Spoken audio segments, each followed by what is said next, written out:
Time for Ask the Mayor on KWBE today. Mayor Bob Morgan is off on other things today, and we have in with us a couple of city council members. Mike McLain, the president of the city council, 3rd Ward representative, and Dave Eskra, councilman from the 2nd Ward. Gal, 3 people in here. We can solve all the world's problems today, I think. Good morning, Doug. Morning. Yeah, we can try. We can try. I think we need more than a half hour show to do that, maybe. But I did want to start out with, because, we don't have council members in generally that often. We used to do it occasionally. It seems like, with turnover and elections going on, we kind of shied away from that a little bit. But you two are not up for election this year. You're in the middle of terms here. One of the things we talk about or hear about on council issues lots of times is how much contact you had, either on that particular issue or just in general. Start with Mike. How often is it weekly you hear from a constituent about whatever the issue might be? It kind of goes in spurts. Sometimes you don't have as much contact as I'd like to on some issues. Mm-hmm. Then there's some, like the ordinance on fireworks and some of those issues. The UTVs had a lot more feedback because those more people are concerned about those, I guess.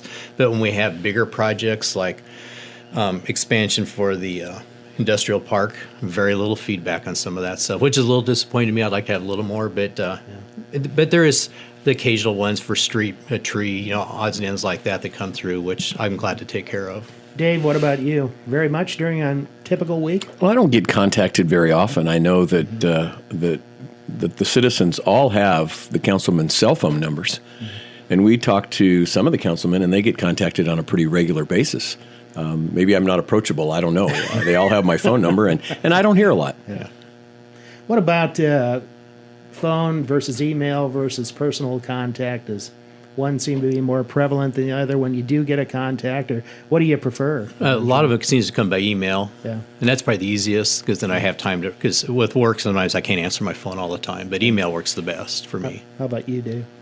Yeah, and it depends upon what the topic is. There are certainly hot buttons out there, and it'll come along, and we'll get a ton of emails on one thing, and then some things that we think we would get emails on, or public opinion, and we don't hear much at all. Yeah. For dealing with multi-million-dollar budgets every 2 years, you don't tend to hear very much, but like you mentioned, for instance, the fireworks discussion, Mike, unbelievable the amount of attention something like that gets. Yeah. So, what does that surprise you at all, or not? No, because the fireworks is very passionate to a lot of people, and it kind of gets into social media, and it kind of takes off. But where the public trusts us, I think, on the budgets, and I wish we had a little more input on some of that stuff, but we don't. Yeah. You're kind of the fireworks expert, Dave, because you've been a part of selling them in the past. What was your whole take just generally about how that played out over what? Well, first of all, that was one comment that was made earlier, and please let's not mix up experience with expertise. Just because I've been doing it a long time doesn't make me an expert, but I do think you need to find something that is somewhat of a compromise, and I think that's where we ended up. Now what we need to do is keep that in the same place so the constituents can get used to it. I do think that playing by the rules is an important thing, and because of that, we went to 10 o'clock on the days leading up to the 2nd, and then the 3rd and the 4th, will be a little bit later. I think everybody seems to like fireworks. It's just a matter of how long can you shoot them that makes the difference. Yeah. How often is do you get a comment or a contact from a constituent that is just simply upset, may not be approaching it the right way, just is mad about something and expects to have something done right away, and city government doesn't work like that? You're an advisory, a policy body, but you have several departments that do the day-to-day nuts and bolts work.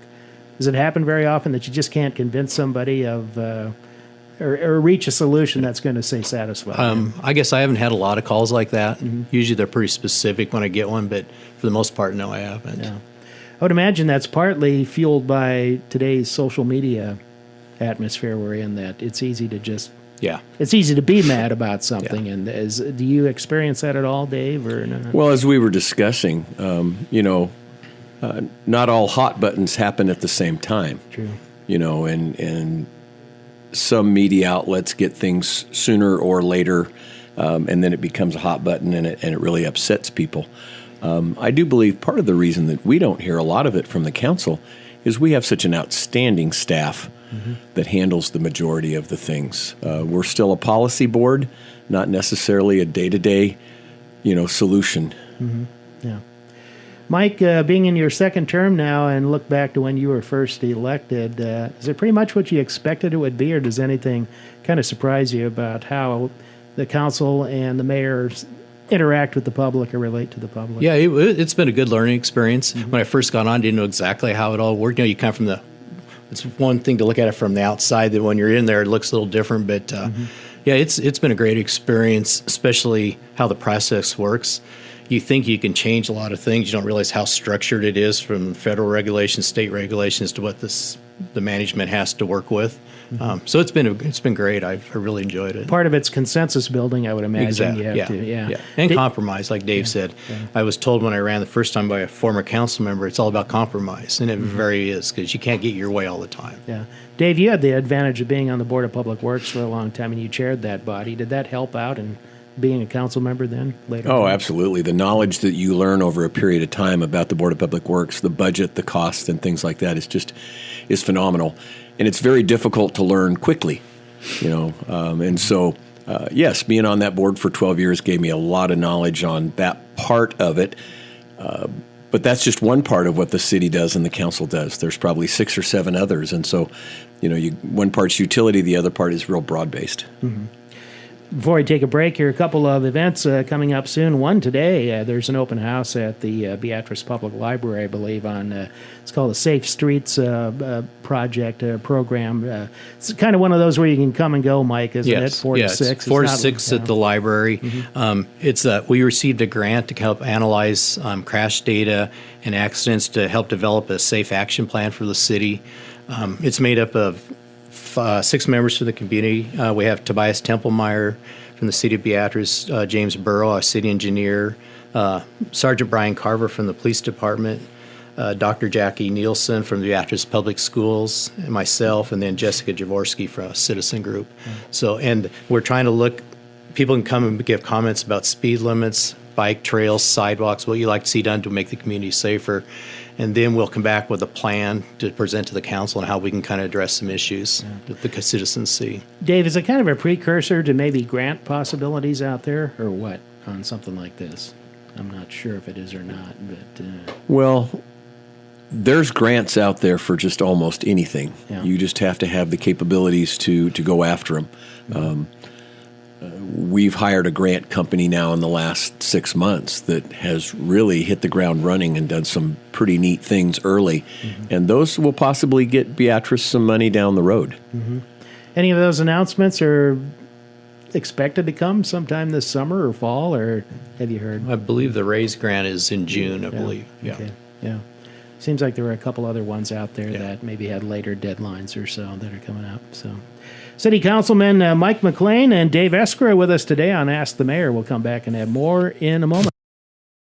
Back on Ask the Mayor today with Beatrice City Council President Mike McLain, representative in the 3rd Ward, and Beatrice City Councilman Dave Eskra, 2nd Ward representative. One of the things Mayor Bob Morgan did in his term is to designate special committees to work on kind of priority areas. One is an ordinance revision committee, another is on the Dempster property, and a third is on the downtown redevelopment issue, which has been important to everybody that at least expressed that way as people were running for office. Start with Dave on this one. You're a member of the ordinance committee, as I understand. Just going through what all the city has and updating, say, things that are no longer applicable, or maybe updating ordinances to make things better. It seems like a pretty big task for what you have. Well, it is, and there's a lot of things that have been on the books for a long, long time that just don't make a lot of sense. And so we've had an opportunity since these committees were formed to start going through and take a look at them. And there's a lot of things that the committees have done that then we present to the council, and they're very confident that this committee's done their homework, and so we can vote to pass it. Yeah. Any of the changes that have been made so far, what do any of them stand out individually to you as maybe being the best ones that have been done so far? Well, as most Beatricians would like to have, let's clean up the town a little bit on some of these areas that are a little bit on the junky side. And so we've had to start looking at putting a little bit of teeth into some of these processes that weren't getting anywhere. still there are property rights too, and it's a slow process anyway, isn't it? Oh, absolutely. You have to make sure that it's done correctly and that the landowner has been notified correctly and all the processes that go with it. Yeah. One thing I neglected to mention in our last segment was the upcoming Clean City project. I know the junked vehicle issue that you've dealt with in the past. There is a way to sort of approach that where it'd be nice if people would just voluntarily help out in that regard. I know that's been tried in the Clean City program before as far as hauling away junked vehicles. Is that something back up for consideration this year? Again? Well, I believe if you look at your utilities bill this week that just came out, there's a section on there that's talking about it. If you've got a junk vehicle or something that the city can get removed, you just need to have the title for that piece of property. You'll sign it over to the city, and we'll remove it off your property and get it out of everybody else's eyesight. Inoperable described as what? Can't be driven at the moment, not licensed. Is that generally it, or that's deep water, that's Doug? Above your we're not going after that one right now. Leave that up to the legal department. But that could be a good program. There might be some people that just don't have the means to get rid of the vehicle, or the financial means. So maybe this would be an opportunity to clean some stuff up for them. That was tried before on Clean City. Did it result in anybody? I couldn't recall if anybody participated in it or not. I don't know if it's been a few years ago or exactly how it worked or didn't work, but I just noticed that this was something new that was put out on that same flyer. Yeah.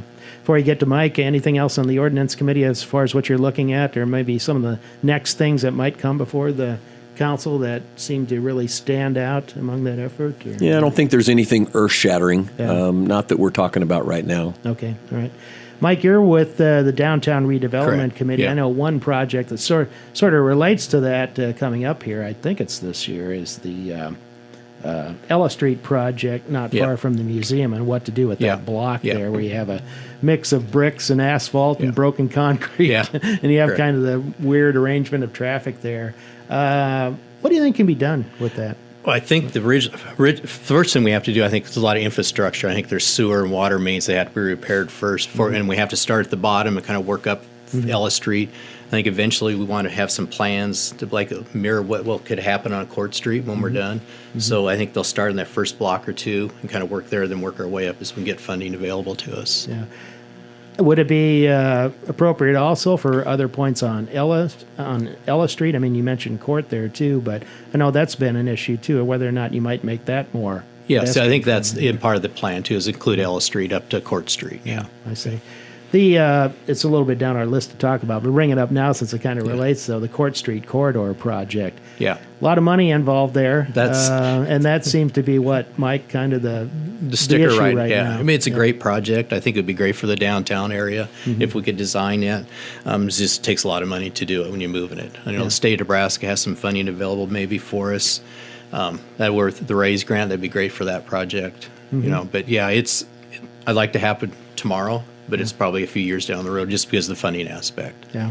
Whatever happened to the issue of, I know you discussed it before some time back with creating an entertainment district.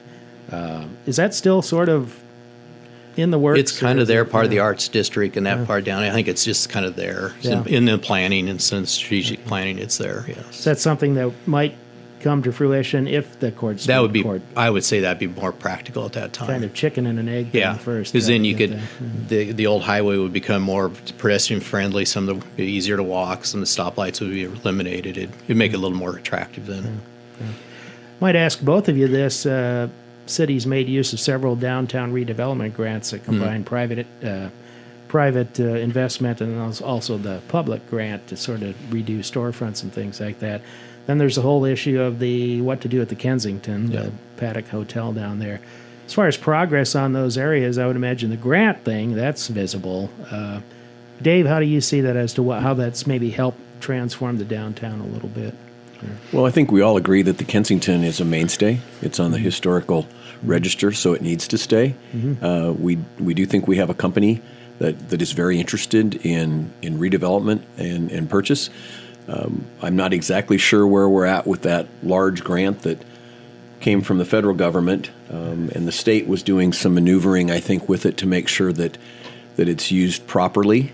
But I do think that whole area is a mainstay, and once you keep that alive and well, other things will spread. Mm-hmm. What about some of the storefront improvements that have already been made over the past few years? They've helped to really tell the downtown and fix some infrastructure, stabilize some buildings. And it looks, you can tell several $1 million been spent in downtown Beatrice. It looks nice. You don't usually see when you get grants like that, since they're competitive and other communities are after that same money, you don't often see back-to-back-to-back grants like you've gotten. But showing the proof of what happened in the first one, is that how much is that? I think so, out? yeah.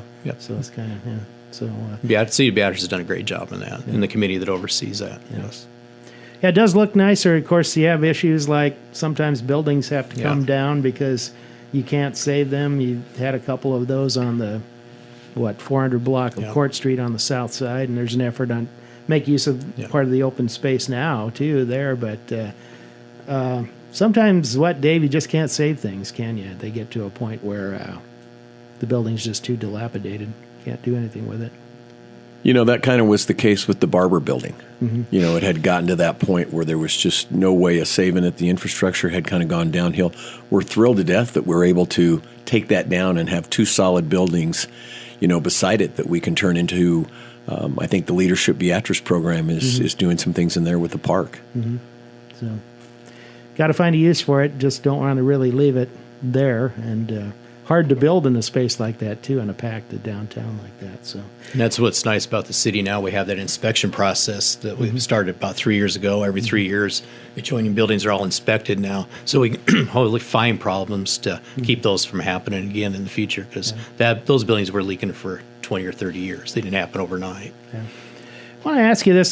Could be several things out there, but looking ahead, say the rest of your term, a couple years coming up here. What's something that you'd really like to see some attention on that just hasn't maybe gotten the traction yet or hasn't been able to advance very far? Start with you, Mike. Is there anything? I guess there's a couple things. I'd like to see something happen with the Dempster property. We've been working on that, and a lot of that's out of our hands, the way that who owns it and the tax situations there. But I'd like to see something happen with that property, make that area with the bike trails all look a lot better than it does. And then obviously the downtown relocation. Dave, anything that...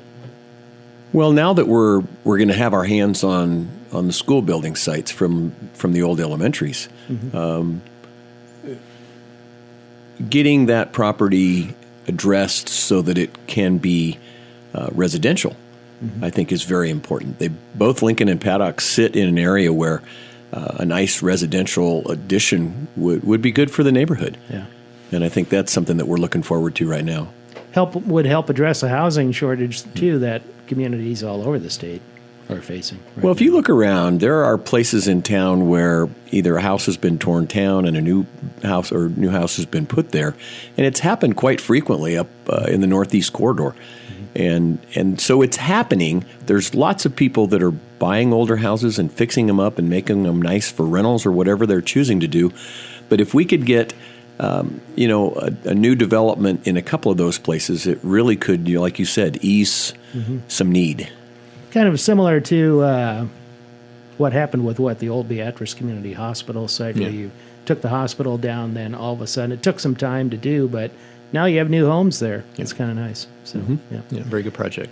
Back with more on Ask the Mayor. We'll wrap up our program with City Council members Dave Eskra and Mike McLain in just a moment on KWBE.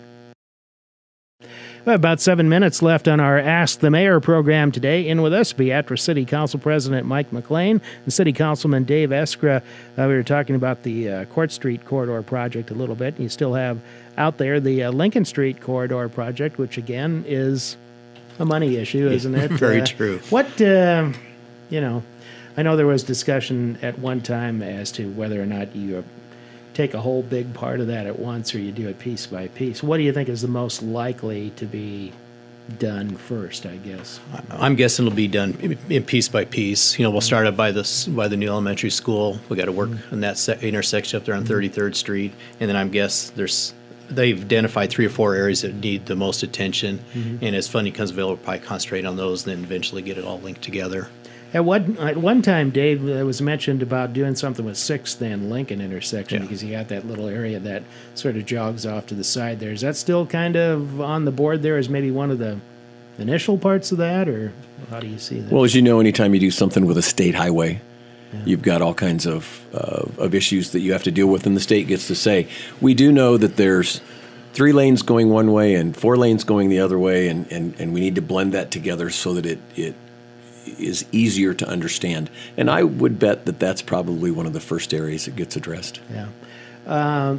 Is that due to be, when you do make improvements wherever they might start first, is that due to be new concrete? Is that not affordable? Is it asphalt? Again, we might be talking about an engineering thing here, but obviously that's one of the things to consider. I think you'd want concrete for the heavy traffic load. Yeah. You don't know what the traffic pattern is going to look like now with the new elementary school. Yeah. Could be a lot of traffic on that road, so be interested to see. One of the things we have heard from time to time from just people offering the conversation is that they have a little bit of a perception that on the elementary school, the way that was planned and came about seemed like there was a lack, I don't want to say a lack of coordination, but that doing the street work coinciding with when the school's ready to go has been an issue. Do you agree with that at all? Do you have, or what, how do you see that? Well, I think it was very much a council consensus that we wanted to do the right thing for the kids. Getting that many people in and out of a facility safely is by far the most important. And so even though some projects may have gotten put on the back burner for a short period of time, we have to get that done correctly. We are, I think, out on bid letting now, or if not, we're very, very close to it. And so the design has been completed, and I think when it's all said and done, the patrons will be real happy with how they can get their kids to school.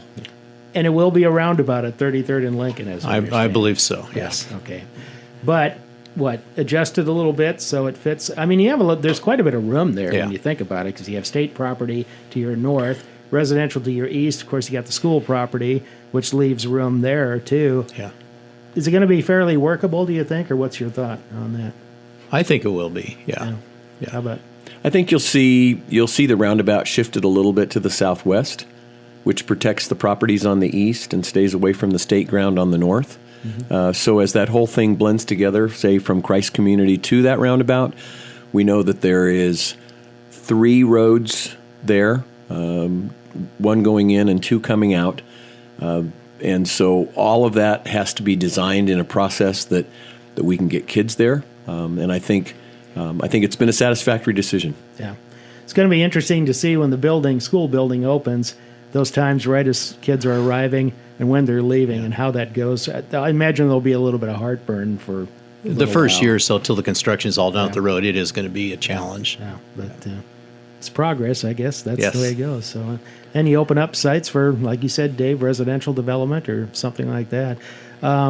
What's the time? Have you heard what is the timetable on the current school properties that you will be acquiring or are acquiring as a city? What's the timetable for either taking them down, getting rid of asbestos, things like that might be there? Well, I think the school's planning on they're planning on being in the school next August. Yeah. And I think from what I've heard, everything is kind of on timeline with them. So will that give us the old building sometime before the end of the year? I would anticipate. How long will it take before they can get demolished? I think we all would like them cleaned up, and we certainly don't want them sitting around, becoming dilapidated either. So, okay. South 13th project. I know that's not in your guys' wards or whatever, but I'm sure you've gone by there and see how it's going. Seems like it's off to a pretty good start. We're work getting done. Yeah, it looks like it, yeah. And the weather cooperates. It should hopefully get in ahead of schedule.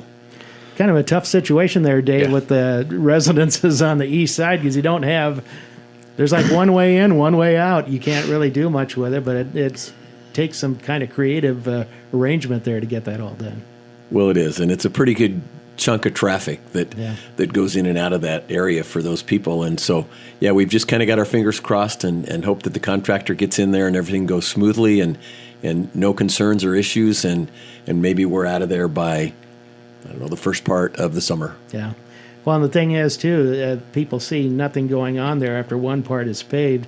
That's for a good reason. One, to cure the project, but the other thing, too, is now you got to rearrange how people get in there, too, to attack the east side of the street, because they're starting on the west side there. So, interesting project. Had to be done, though. Yeah. In a way, it's a little bit, except the 4th Street project that was done between Grant and Lincoln, the residents are also on the east side, but you had only that short block to deal with, so it wasn't so much of a problem there. So Well, there's a lot of these that we've had happen before. Yeah. 2nd Street from Court to Washington. Yeah. Or I guess what street is it that goes up the hill there? Is that Grant? Yeah. We've all lived through those. Sometimes, as I heard the other day, the pain of not doing anything is far greater than the pain of change. Yeah. And last year, the water main worked through the downtown. A little bit of inconvenience, but you got through it, and now nobody talks about it. So it's kind of nice. And it had to be done. Yeah. But at the time, it was painful at the time, but I'm glad it's completed. So. Yeah. Well, we're out of time. I was going to ask you about a more kind of a weighty issue of population and everything. We'll leave that for another time. You're probably saying, thank you, Doug. Yeah. Mike, thanks for being with us. Yes, Dave, thanks thank you. for being in. Really appreciate it today, subbing for Mayor Bob Morgan here on Ask the Mayor.